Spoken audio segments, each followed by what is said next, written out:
দুলিয়াজানত বাতৰি কাকতৰ টোপোলা চুৰি দীৰ্ঘদিনৰ পৰা এটা চক্ৰই বাতৰি কাকত চুৰি কৰাক লৈ বিপাঙত পৰিছে হকাৰসকল।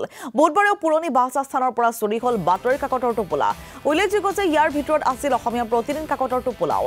ইতিমধ্যে আৰক্ষী থানাত এজাহাৰ দাখিল কৰিছে ভুক্তভোগী হকাৰসকলে। আমি পুনৰ আপোনালোকক জনাইছো দুলিয়াজানত এই ঘটনা সংঘটিত হৈছে বাতৰি কাকতৰ টোপোলা চুৰি। ইয়াৰ পূৰ্বেও প্ৰতিদিন কাকতৰ টোপোলা চুৰি হৈছিল। ইয়াৰ পূৰ্বেও কেইবাটাও ঘটনা সংঘটিত হৈছিল। এবাৰ দুলিয়াজানত সংঘটিত হৈছে এই ঘটনা আৰু ইতিমধ্যে এই চক্ৰৰ বিৰুদ্ধে বিপাঙত পৰিছে হকাৰসকল। বুধবাৰে পুৰণি বাছস্থানৰ পৰা চুৰি হ'ল বাতৰি কাকতৰ টোপোলা।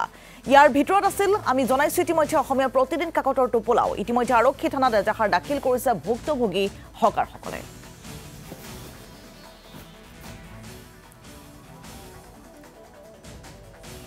মানে আজি দুদিন ঠিক থাকিলে দুদিনৰ পিছত আকৌ চুৰ হ'ল, তাৰপিছত আকৌ দুদিনমানৰ পিছত আকৌ চুৰ হয়, তেনেকুৱা মাজে মাজে হৈ থাকে।